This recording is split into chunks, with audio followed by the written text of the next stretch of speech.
Jawa Pos ini anu Pak apa membentang dari Sabang sampai Merauke. Saya kan sering ditugasi liputan ke luar daerah, Ya. ke Aceh atau kemana itu selalu ketemu namanya grup Jawa Pos Pak. Jadi kita Eh, juga diuntungkan juga. Misalnya hmm. kalau saya ke Aceh itu minta sebelum ke lapangan itu biasanya diskusi sama teman-teman Jawa Pos, Jawa Pos, Jawa Pos Group yang di daerah. Misalnya kalau di Aceh Rakyat Aceh itu, Ya. biasanya saya ajak ngobrol masalah masalah kondisi terkini Aceh. Terus saya biasanya ngajak anak-anak yang baru untuk menemani saya untuk kelancaran. Pertama untuk transfer apa? Transfer pengalaman. Terus kedua dia memandu saya juga karena sumber di Aceh itu kadang-kadang juga lebih enak kalau pakai teman dari Aceh. Jadi langsung nyambung, tidak dicurigai macam-macam. Itu Iya, Pak. iya. Terus Eh, ke Irian itu sampai Merauke sampai apa itu ada. Jadi kalau ada kasus di Jawa, di Papua yang besar, misalnya kasus penyanderaan apa apa itu Jawa Pos tidak perlu kirim wartawan, cukup wartawan lokal aja yang apa belusuan. Jadi iya. terima matangnya saja. Jadi dari sisi efisiensi dari apa itu sangat membantu, cepat juga. Jadi tidak Nah, perlu mendatangkan wartawan dari Surabaya, cukup dari sana. iya, Mungkin ada beberapa angle yang perlu didalami dan seterusnya itu saja. Jadi iya. memang begitu besarnya Jawa Pos. Jadi kemana-mana kita ketemu grup Pak. Jadi Ya, enak juga terbantu. oke.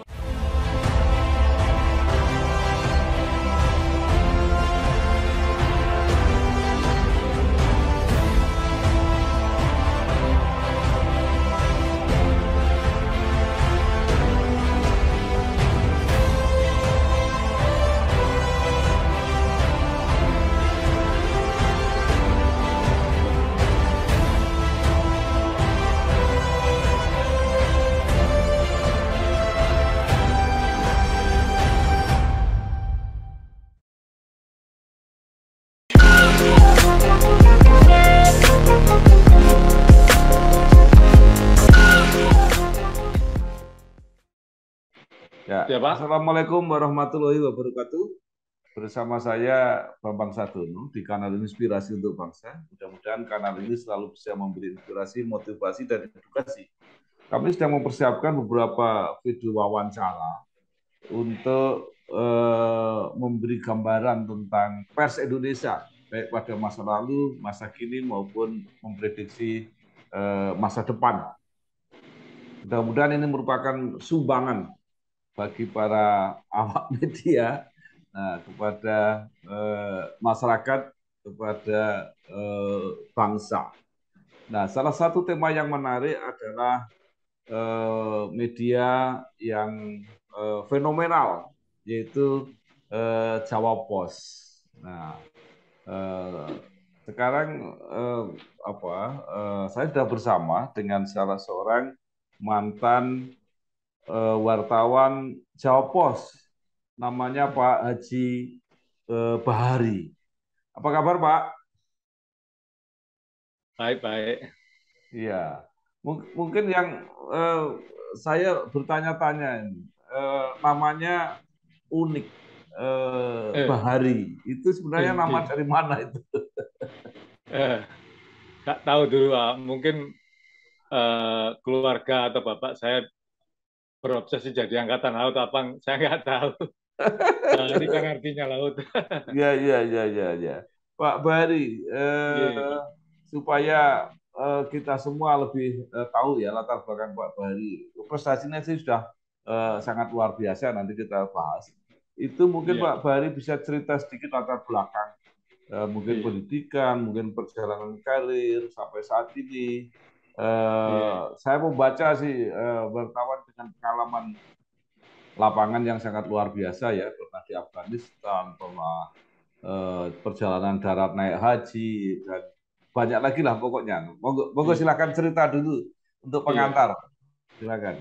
Saya lahir di Surabaya, Eh, SD, SMP, SMA di Surabaya. Tapi waktu kuliah saya masuk di Universitas Cendrawasih, Pak, Papua, tahun oh, 85. Saat itu kan ada Sipen Maru, ya, ya, ya, PMDK. ya. Jadi saya pilih di Surabaya milih di Universitas Cendrawasih Jayapura, akhirnya terpilih. Dan saya naik kapal ke sana tahun 85. Tahun 90 selesai, terus saya pulang ke Surabaya ketemu Pak Dahlan, mau minta masuk Jawa Pos, akhirnya ada Cendrawasih Pos buka di Irian, saya bergabung di sana tahun 93 atau 92 ya. Waktu Bapak Talas itu gabung sama teman-teman Jawa Pos buka di sana sampai tahun 96 itu eh, gabung JPN terus gabung Jawa Pos. Jawa Pos di Surabaya, di Semarang, terus di Jakarta, Pak. Tahun 19 masuk Jakarta. Apa Terus yang Pak, membawa Pak Bahari ingin jadi wartawan? waktu itu saya karena seneng jalan, Pak. Seneng jalan tuh kalau di Surabaya itu gandol ke kemana-mana itu pakai truk itu waktu sejak SD, SMP, SMA itu. Dari situ saya sampai ke Padang waktu itu. Nah, saya waktu lulus kuliah itu juga bingung mau kerja apa ini. Akhirnya waktu itu kenal Pak Dahlan, akhirnya minta Pak Dahlan supaya masuk Jawa Barat. Tapi sama Pak Dahlan ada Cendrawasih Pos buka, kamu gabung aja di Rian. Makanya saya ke Papua lagi ikut membangun Cendrawasih Pos itu, Pak. Kenapa kemudian ditarik ke Surabaya? Waktu itu istri saya hamil 6 bulan pulang, makanya saya harus pulang ke Surabaya. Terus akhirnya minta gabung JPNN dulu, salah satu grup Jawa Pos. Akhirnya ketemu Cak Abror di mana Bro Julait. Waktu itu Redbel Jawa Pos. Akhirnya saya minta tolong ingin gabung Jawa Pos. Akhirnya diluluskan gabung Jawa Pos. Sejak itu saya stay di Surabaya gabung Jawa Pos. Tapi nggak lama terus waktu krisis 98 itu pindah ke Semarang. Hanya setahun Semarang, ngepos di Semarang. Terus saya minta di Jakarta tahun 99. Sampai 2007 atau 2006 itu. Lama di Semarang ya, tapi saya sudah meninggalkan Suara Merdeka itu 99. Iya, sudah jadi anggota dewan kalau nggak salah, Pak. Iya, betul.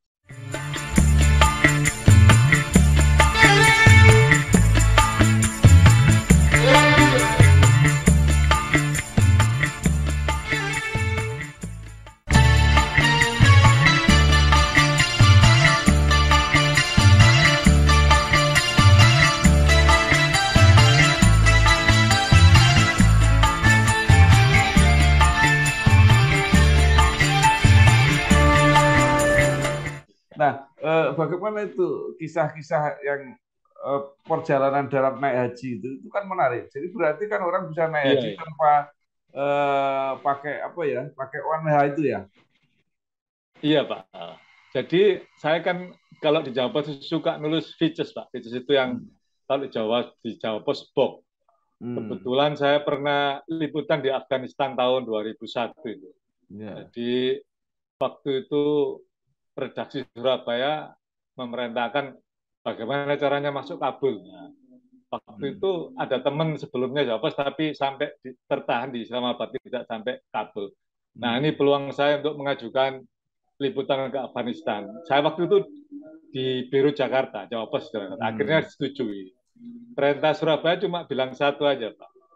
Bagaimana kamu caranya masuk Kabul? Itu saja. Waktu itu Kabul sudah tidak ada pemerintahan yang sah karena Kabul dan Afghanistan Utara itu dikuasai Amerika dan Aliansi Utara, sedangkan daerah perbatasan Afghanistan Pakistan itu dikuasai Mujahidin sama Taliban.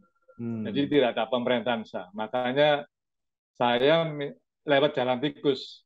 Lewat jalan tikus itu minta dikawal orang Mujahidin dengan bayar $3.000 waktu itu. Nah, dari pengalaman itu, karena sudah pernah ngeliput di Afghanistan, Pakistan, akhirnya waktu aja ada Haji darat itu saya yang ditunjuk. Selain nulis features juga pernah tugas di Afghanistan. Makanya saya ditunjuk itu. Itu alasannya.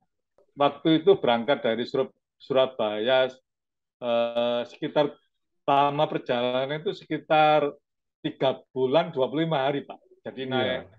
angkot, naik bis, naik kalau nyebrang dari Batam ke Malaysia naik kapal.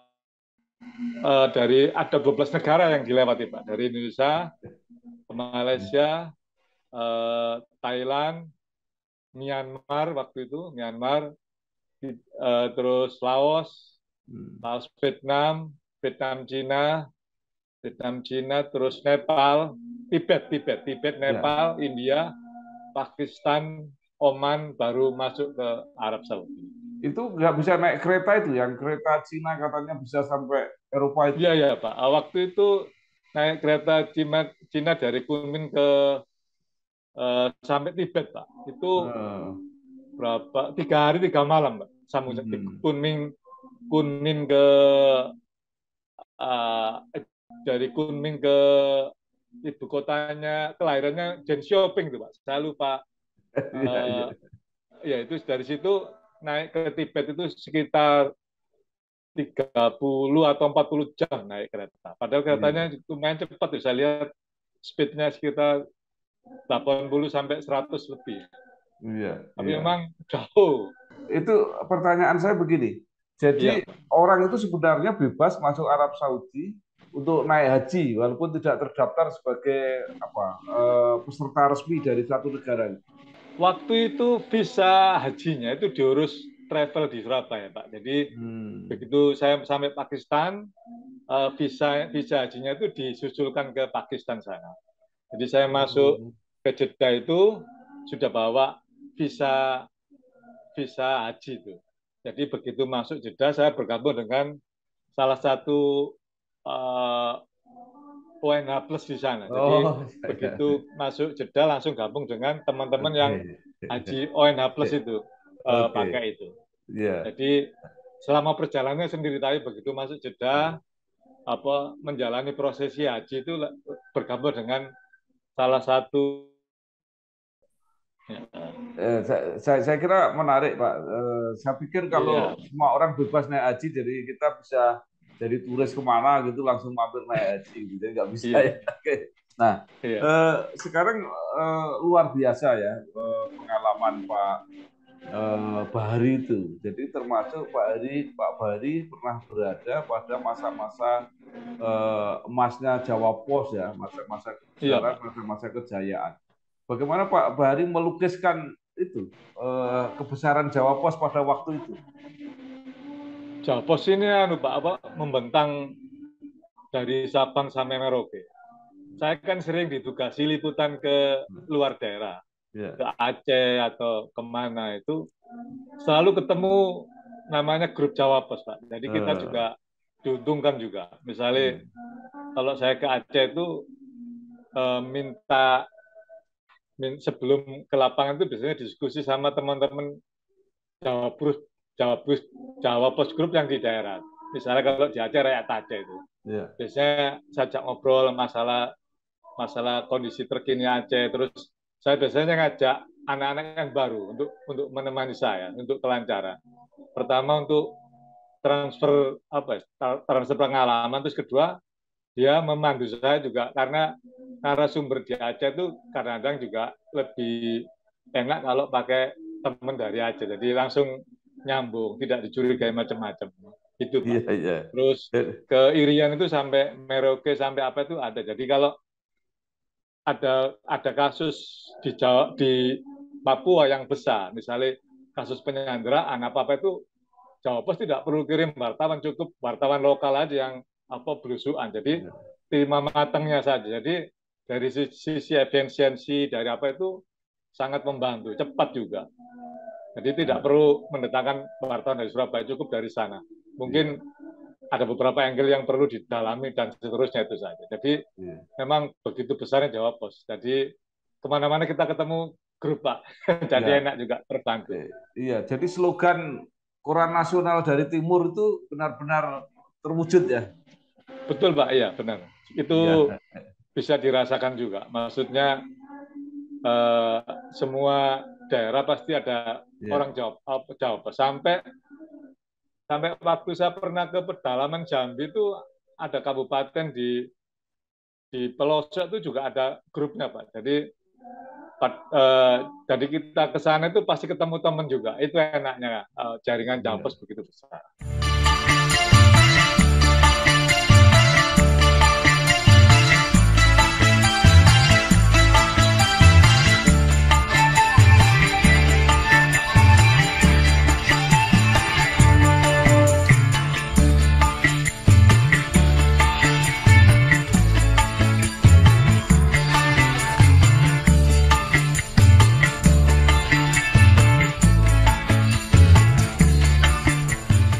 Nah, ya Pak Bahari, tapi tiba-tiba di tengah masa jayanya itu kemudian ada apa ya masalah gitu ya? Apa justru ada Iya, ya. badai? Saya tidak tahu Bapak yang nanti bisa cerita.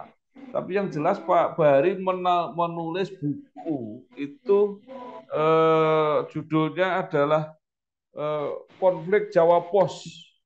Nah, saya Iya, sudah pegang ini iya, ada 3 jilid besar-besar ya, iya. luar biasa ini ya. Ini saya kira ini membutuhkan apa ya inersi yang luar biasa untuk menulis ini.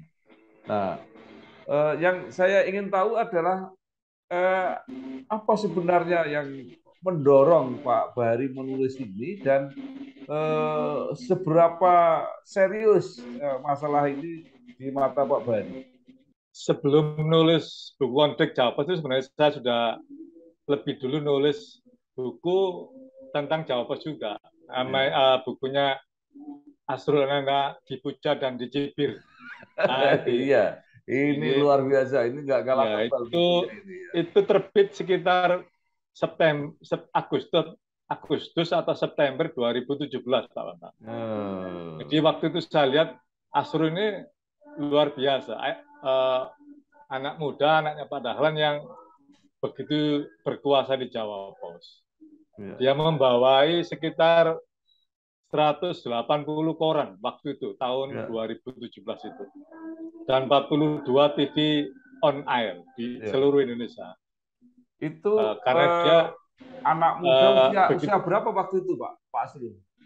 waktu itu masih 37 atau 38 tahun, Pak. Ya, ya, Jadi masih sangat muda dia. ya. Tapi begitu berkuasanya dia. Makanya kalau saya nulis biografi Asrul itu karyawan Jawa Pos Group itu waktu itu di redaksi ada 7.000 seluruh Hmm. Indonesia. Ya. Kata Asrul ini, kalau seluruh karyawannya itu sekitar 14.000. Jadi kalau saya bikin bukunya Mas Asrul itu kalau ada yang karyawan membeli 500 saja sudah untung gitu loh. Ya. Itu hitung-hitungannya bisnisnya. Ya. Asrul juga sangat menarik karena anak-anak ini Ya. juga fenomenal juga. Dia juga bisa dipuja di kalangan anak-anak muda Jawa Pos, terutama di Teksi. Tapi juga banyak yang dipertanyakan juga, tidak disenangi para senior karena masuknya Asrul ini juga mempengaruhi karir teman-teman senior juga. Jadi karena Asrul ini hanya Pak Dahlan ya otomatis persaingan sudah tidak fair lagi gitu loh. Jadi senior-senior ini juga banyak yang tidak suka juga sama Asrul. Nah itu semua itu saya potret dalam buku itu. Semua komentar terhadap Asrul, terhadap Pak Dahlan secara berimbang saya muat di situ. Ya. Nah setelah buku itu terbit 3 bulan kemudian sekitar November Asrul dicopot Pak, dicopot dari Dirut Jawa Pos Koran. Alasan tidak resminya sih kinerja Jawa Pos waktu itu labanya menurun mulai 2015 sampai 2017. Akhirnya Asrul dicopot itu. Ya. Nah, sebentar, saya mau tanya, apakah kira-kira pengaruh buku itu yang menyebabkan Pak Asrul dicopot? Saya tidak bisa memastikan Pak Bambang, tapi selama ini kan orang-orang Jakarta pemegang saham itu kan buta terhadap apa ya peta atau kondisi Jawa Pos. Nah dengan buku itu mungkin mereka tahu kondisi Jawa Pos sebenarnya karena yang ngomong itu para senior Jawa Pos, termasuk Suhu atau Selamat Urip Prihadi, Cak Abror juga. Dari semua komentarnya para senior. Jadi Pak Gunawan waktu itu juga tak kirimi buku karena dia di posisinya di Jakarta. Ya. Nah setelah itu apakah karena buku ini saya walau alam saya tidak tahu. Ya. Tapi saya dengar-dengar juga mungkin ada pengaruhnya juga.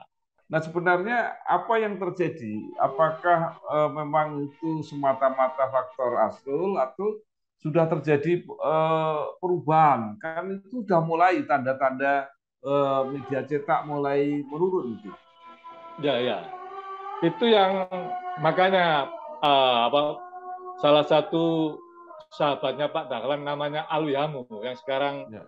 Yang Fajar Group itu protes juga bahwa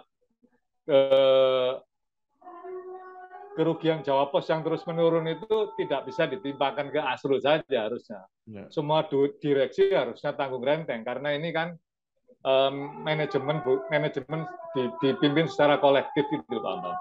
Jadi tidak hanya ditimpakan Asrul saja, tapi yang menanggung Asrul itu yang sempat diprotes oleh Pak Alwi lewat buku di konflik Jawa Pos itu. Justru direksi yang harusnya bertanggung jawab justru sekarang menjadi dirut. Salah satunya Lek Kustia itu. Dulu dia bagian direksi waktu Asrul, tapi dia justru diangkat jadi dirut. Itu juga atas rekomendasi Asrul, itu baiknya Asrul. Itu semua saya ceritakan di buku konflik Jawa Pos itu, lengkap di situ semuanya. Iya, iya. Nah, di dalam terus setelah Asrul dicopot dan sebelumnya Anani Wijaya orang dekatnya Pak Dahlan juga dicopot dalam RUU-PS Juni 2017 juga Pak Bang. Terus Asrul. Terus tidak lama kemudian Jainal Mutakin April 2018 mengundurkan diri. Alasannya si solider sama Pak Dahlan. Puncaknya dalam RUU-PS 2018 itu Pak Dahlan dicopot dari CEO atau Chairman Jawa Pos Holding. Itu puncaknya perseteruan Pak Dahlan dengan Gunawan dan teman-teman itu. Nah, ini menurut saya sangat menarik. Pak Bari, Pak Dahlan ini kan apa ya, ikon dan apa ya, jimat lah ya gitu kira-kira untuk Jawa Pos. Apakah justru Pak Dahlan dicopot itu tidak semakin menurun Jawa Pos?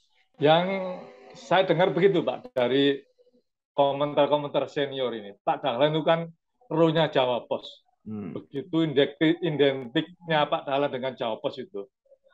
Pak Dahlan ya Jawa Pos ya Pak Dahlan. Padahal walaupun di luar itu publik tidak tahu bahwa Pak Dahlan itu hanya salah satu pemegang saham kecil aja. Tapi orang sudah begitu tahunya itu Pak Dahlan ya pemilih gitu. Makanya apalagi lobby Pak Dahlan itu sama para pengusaha khususnya keturunan Cina itu sangat kuat. Jadi ya banyak memprediksi ya kalau Pak Dahlan pro-nya Jawa Pos tidak ada ya lama-lama Jawa Pos ya akan menurun. Itu sebagian komentar senior Jawa Pos seperti itu. Ya. Dan memang walaupun kita tidak bisa mengakses ke Jawa Pos, memang iklan opla dan semua memang menurun, Pak. Mungkin karena ya COVID ini juga masa pandemi juga banyaknya medsos juga jadi juga pengaruh Pak Dahlan juga itu juga ada pengaruhnya juga terhadap Jawa Pos sedikit banyak.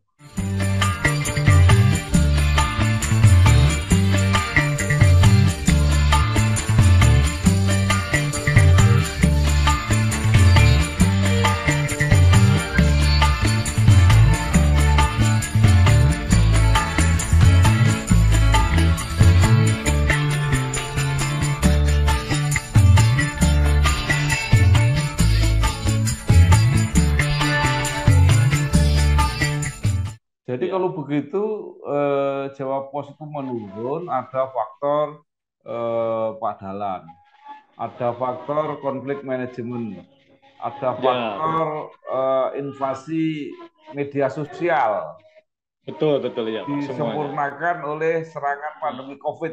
Itu lah kira-kira ya. Iya, betul. Kalau itu dialami semua Dan media. iya, dan ini Pak apa waktu COVID itu juga terjadi perseteruan antara karyawan dengan Hmm. direksi. Nah, Hmm. itu bermula dari teman-teman yang resah itu Ya. mendirikan Serikat Pekerja Jawa Pos Koran, Pak. Nah, ini yang Hmm. direaksi negatif oleh manajemen direksi. Hmm. Ya. Akhirnya SP ini digembosi, Hmm. terus teman-teman yang aktif itu eh, yang jadi pengurus itu sebagian yang umur 40 tahun ke atas itu tanda kutip dipaksa pensiun dini. Ini jadi rame lagi, Pak. Jadi Oh. teman-teman yang umur 40 tahun ke atas itu dipaksa pensiun dini sekarang. Mereka sebagian Ya. dikontrak, sebagian sudah tidak diperpanjang. Itu juga menambah rumitnya masalah di Jawa Pos Koran sekarang ini. Kemudian yang menarik juga itu kan banyak apa ya, banyak grup-grup besar juga yang dulu merupakan jaringannya Jawa Pos yang kemudian melepaskan diri dari Jawa Pos. Itu seperti apa menurut Pak Bari? Memang yang saya tanya sih ya, Pajar Group sama Sumek, Pak. FIN, Hmm. Pajar Indonesia Network, FIN. Hmm. Itu Sumek Group itu kan pusatnya di Palembang. Ya. Sama Fajar itu memisahkan atau berpisah dari Jawa membentuk jaringan media sendiri, FIN namanya, Fajar Hmm. Indonesia Network. Hmm. Mereka ini cukup besar menurut saya. Ya. Fajar menguasai Sulawesi, Sumek menguasai Padang, Sumatera sampai Tegal, Jawa Tengah, Pak. Bahkan sampai Hmm. Magelang itu ada namanya Radar Tegal itu di bawah kendali Sumek itu. Oh. Ada Radar Cirebon, seterusnya itu besar itu, Pak. Ya, enggak, Terus maksud di saya begini. sebagian juga besar di Manado. Saya dengar belakangan juga pecah, Pak. Maksudnya kelompok Jawa Pos dengan kelompoknya Pak yang Jawa apa koran-koran yang dibawa Pak Dahlan atau yang dikendalikan oleh Janan Mutakin dan teman-teman itu. Ya. Di Irian juga ada beberapa radar Timika, radar Sorong itu juga dulunya Jawa Pos Group, Cepos Group, Pak, Cendera Ya. Pos. Itu juga diambil sama anak buahnya Pak Dahlan Janan Mutakin. Tapi belakangan saya dengar mereka sekarang terbit online, tidak cetak lagi. Jadi Iya. memang tidak hanya pecah di Surabaya, tapi juga di daerah juga pecah semuanya. Iya. Itu di Rio kan juga besar, Rio. Rio. Rio, Pak, ya. Iya. Ya. Rio itu masih, kalau nggak salah, masih Jawa Post Group juga. Masih jauh Plus Group ya. Cuma kondisinya perusahaan-perusahaan di daerah itu ya ada yang bagus, ada yang tidak. Ya. Bahkan Baik. mereka langganan JPNN yang sekitar per bulan 15 juta aja agak keberatan, agak sulit juga. Sebagian ada yang seperti itu. Ya. Nah, sekarang pertanyaan begini, Pak. Mengapa grup-grup besar itu bisa melepaskan begitu saja? Dulu hubungannya dengan Jawa Pos seperti apa? Itu belakangan saya juga tahu Sumek sama kalau Fajar ya, Sumek itu sahamnya di Jawa Pos mungkin kayaknya nggak ada, Pak. Padahal juga nggak ada. Di situ ada Pak Matum, ada Pak Alwi Hamu, Pak Parnawonokromo yang almarhum itu. Kayaknya eh, selama ini jaringan saja mereka kerjasama di jaringan JPN, tapi saham itu juga beda kayaknya pemilikannya. Banyak kasus setelah pecah kongsi itu semua terungkap seperti itu. Cuma saya tidak tahu detailnya seperti apa. Tapi di buku itu juga ada, saya jelaskan juga di buku Iya, konflik iya, Jawa itu bahwa iya, memang sejak awal Pak Dahlan tidak punya saham di Sumek. Cuma dia memang punya kekuasaan untuk mengganti pimpinannya di sana. Yang punya hmm, saham itu Pak Matum bekas orang Tempo, Pak hmm, Alwi, terus ya, dulu ada Bang Danamon sedikit terus akhirnya menarik diri, terus Parno juga ada di situ. Ya. Jadi mungkin perkembangannya saham itu seperti apa saya nggak begitu detail. Itu termasuk dengan Fajar Group juga Pak Dahlan nggak ada di situ ya? Pak Dahlan kayaknya masih ada di situ, Ya. Jawa Pos juga ada. Cuma mungkin yang saham terbesar kan Pak Alwi sama di situ ada Pak Yusuf Kala termasuk juga ada kayaknya kalau nggak salah gitu ya. Ya, ya. Jadi tidak menentukan lagi. Ya. Baik. Jadi sekarang Imperium Jawa Pos itu apa ya semakin diperkecil oleh melepasnya jaringan-jaringan yang di luar Surabaya gitu ya. Sepertinya begitu, Pak. Ya, ya, oke. Nah, sekarang Iya. bagaimana posisi bisnis-bisnis yang lain? Wah, kalau itu saya nggak sampai mendalam itu karena memang aksesnya agak sulit. Jadi Iya, untuk mendalami aksesnya apa, bagaimana perusahaan-perusahaan itu juga sebagian juga masih dalam apa ya, dalam sebagian miliknya Pak Dahlan, sebagian juga Jawa Pos itu kami ya. tidak masuk ke sana, Pak, sampai masuk ke sana.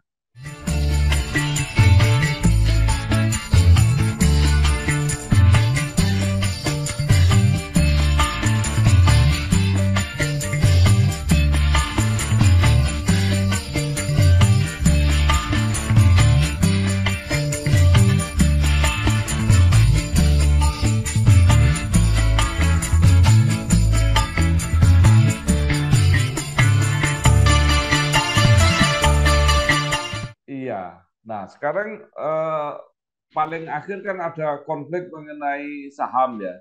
Iya, Artinya iya. bahwa karyawan itu pernah merasa mempunyai saham 20%, kemudian diminta untuk memindahkan gitu ya. Kalau Iya, untuk iya. Abdur juga karyawan sudah diberi apa ya gaji 3 kali atau apa gitu. Tapi Iya, iya. kenapa sekarang malah mereka protes lagi? Eh, memang sebenarnya eh, di buku konflik Jawa Pos itu memang Pak, saya jelaskan bahwa di situ ada saham karyawan itu kan eh, otomatis lewat peraturan Menteri Penerangan tahun 85 kalau nggak salah Iya, bahwa iya, perusahaan pers itu wajib memberi saham 20% itu iya, otomatis. iya, Peraturan eh, Menteri Penerangan itu mengacu pada Tempo yang memberi saham 20% ke karyawan. Itu yang dipakai iya. Menteri Penerangan untuk. Dan itu eh, di Jawa Pos juga memperlakukan seperti itu. Tapi tiba-tiba pada 2002 atau 2001 seperti yang saya YouTube seperti saya juga penjelasan Cak Abdur itu bahwa itu diberikan Pak Dahlan itu apakah dibeli atau dititipkan kita tidak tahu juga.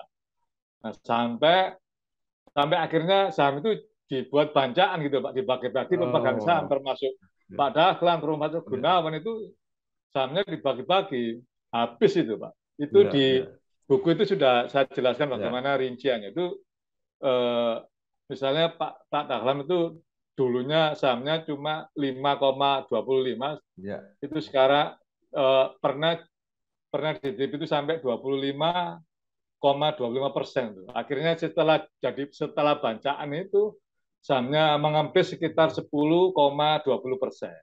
Terus iya, sahamnya Pak Gunawan, terus Lukman Setiawan, pemegang saham lain Fikri Jukri, terus yang lain itu juga naik dari 5 berapa sampai 7, berapa, termasuk yang lain dan itu. Itu iya, yang eh, itu yang saya tulis di buku semua. Nah, setelah iya, buku itu terbit kan rame tuh, Pak. iya. Rame akhirnya sebenarnya karyawan sudah melupakan itu, Pak, karena dulu tapi Iya, ada beberapa teman yang itu akan menuntut balik itu. Itu yang saya iya, dengar. iya. Terus Pak ya, Apa dampak penerbitan buku konflik Jawa Pos itu? Itu membuat apa? Ada yang senang, ada yang tidak senang, iya, atau seperti apa? Yang tidak senang siapa, yang senang siapa? eh, sebagai wartawan profesional kan kita ini membidik fakta, Pak. Fakta Iya, bahwa Jawa Pos ini alma mater yang membesarkan membesarkan saya Pak dan juga sangat berjasa. Tapi dalam perjalanannya juga banyak masalah gitu. Ini yang harus masyarakat tahu juga. Dan menurut saya ini menarik. Makanya saya tulis soal ada yang senang, ada yang suka, ada yang diuntungkan. Ya itu hal wajar, normal itu. Nah, maksud Jadi saya, mereka menggunakan buku itu kepentingannya masing-masing silakan aja. Tapi iya. saya menuliskan berdasarkan fakta saja. Enggak, maksud saya apa reaksi yang diterima oleh Pak Bari? Apakah ada yang marah-marah atau ada yang Oh, mengucapkan selamat gitu? Gimana? iya, iya. Saya ini kan Bapak nyetak buku tak jual sendiri Pak, Iya, independen. Jadi sinopsisnya itu saya kirim ke teman-teman semua grup, termasuk tokoh-tokoh pers iya, yang di Jakarta itu juga di daerah. Memang sebagian sih eh, senang karena ada informasi soal Jawa Pos. iya, Karena ini kan walaupun mereka Jawa Pos grup kan tidak banyak, tidak tahu detail. Ada yang iya, sebagian besar senang Pak dapat informasi baru. Tapi iya, sebagian juga ada yang marah juga. Pak iya. Bahari ini berani nulis konflik Jawa Pos harus berani merekonsiliasi Pak Dahlan dengan Gunawan gitu. Oh, Ada yang marah. iya, Tapi eh, yang menariknya ini buku ini banyak dibuat kajian, Pak. Kajian Fakultas Komunikasi beberapa perguruan tinggi ternama iya. di Pulau Jawa. Itu Hmm, dipakai bahan kajian juga. Tapi juga ada yang tidak suka juga. Misalnya justru yang beli buku konflik Jawa Pos itu banyak orang luar, Pak. Banyak orang hmm, Jakarta, hmm. orang-orang Tempo, orang-orang Jawa Pos, grup saya. Tapi teman-teman Jawa Pos sendiri yang di Surabaya dan grupnya itu saya pantau hanya sebagian kecil aja yang beli. Iya, Saya tidak tahu, mungkin kalau terlalu mahal enggak, ya mungkin relatif itu. Tapi kayaknya mereka seperti tanda kutip agak ketakutan atau gimana gitu loh. Kalau hmm, dulu bukunya Asrul Ananda itu waktu itu Asrul masih berkuasa, padahal juga berkuasa. Itu teman-teman di Jawa Pos banyak yang beli, hmm. walaupun sembunyi-sembunyi. Tapi yang ini betul-betul yang saya pantau ini mereka kayaknya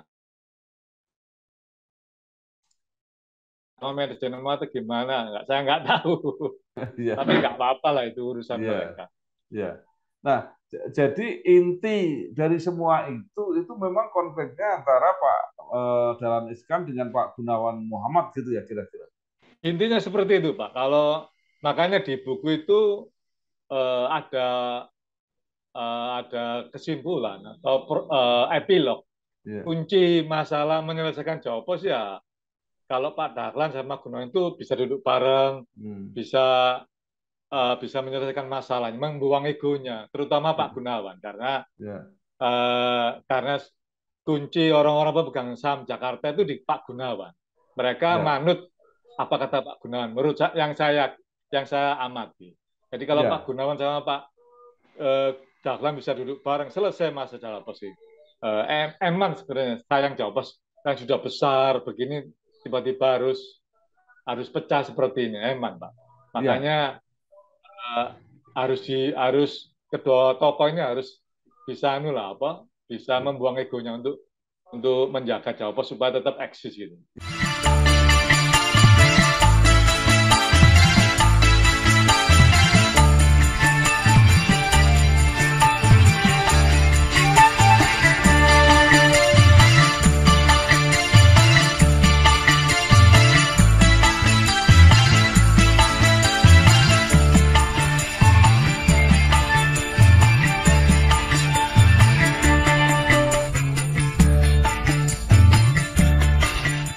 Itu seandainya Pak Gunawan Muhammad dan Pak Dahlan Iskan sepakat lagi ya, artinya duduk bareng seperti yang diharapkan Pak Bahari. Tapi kan situasi lingkungannya sudah berubah sekarang.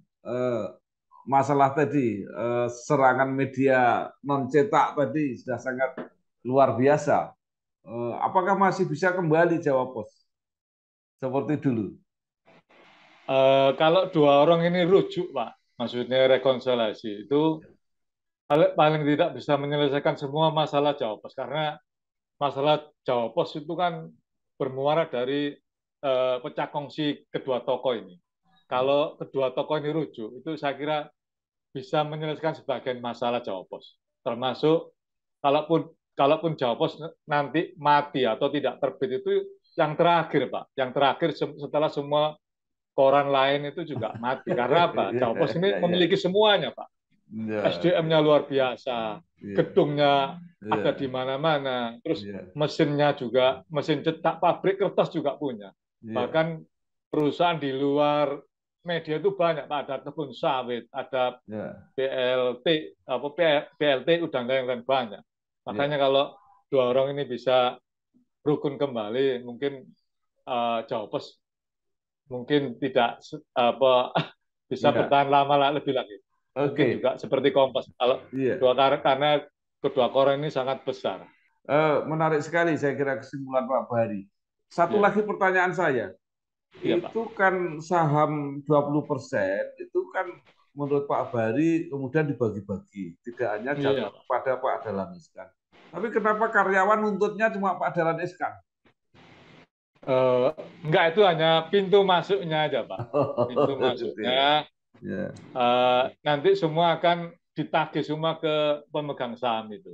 Eh, Pemegang saham. Yang saya dengar dari senior dari tim pejuang seperti itu. Tapi saya kan Iya, tidak masuk di situ. Saya cuma iya. independen, mantau semuanya. Oke. Iya. Pak Bahari terakhir, mungkin apa yang Bapak harapkan akan terjadi di ini di solusi yang Pak Bahari sebut konflik Jawa Pos itu kira-kira ending terbaiknya seperti apa? Seperti yang saya tulis di epilog itu, paling bagus ya rekonsiliasi antara Pak Dahlan dan Pak Gunawan, Pak. Karena itu Ya, akan menyelesaikan semua masalahnya, walaupun ya, tidak tuntas semuanya, tapi sebagian besar pasti diselesaikan. ya, Ini kan kalau mikir mengacu konflik tempo, Pak. Konflik tempo itu kan begitu besar dan berdarah-darah dan bertahun-tahun.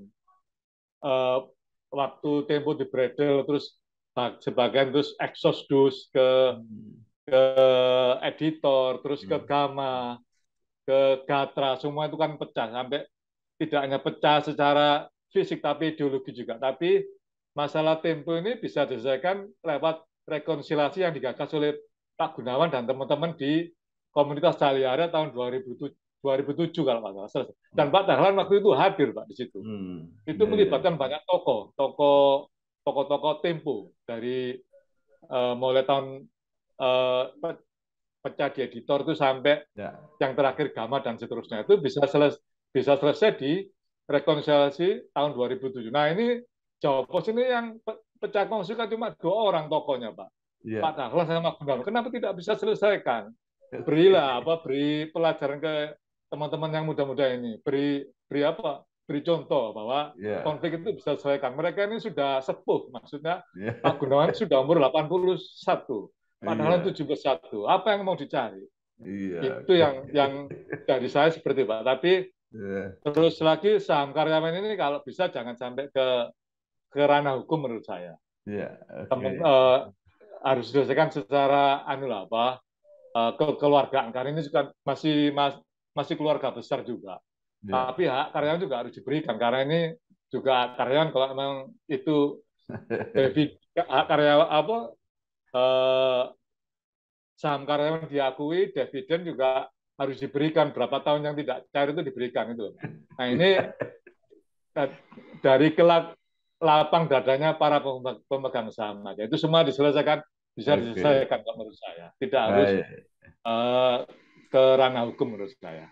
baik. Terima kasih sekali Pak Bari. Matur Eh, nuwun nggih, sami-sami Pak paling Bambang. ya paling tidak apa semua yang disampaikan ini menjadi pembelajaran kita semua. Siapa tahu semua teman-teman yang bergerak di bidang media bisa belajar apa yang terjadi Nggih, di Jawa Pos, kemudian mencari langkah-langkah dan solusi terbaik untuk menyelesaikan masalah jika ada di masing-masing media. Sekali lagi terima nggih. kasih dan selamat penerbitan bukunya yang sangat luar biasa. Mudah-mudahan ini menjadi inspirasi untuk kita semua, khususnya Nggih, yang matur nuwun bergerak nggih. di bidang media. Matur Sekali nuwun Pak lagi Bambang. terima kasih. Kreatif Nggih. terus, menulis terus, sukses, Nggih. sehat, atur nuhun. Wassalamualaikum warahmatullahi wabarakatuh. Waalaikumsalam warahmatullahi wabarakatuh.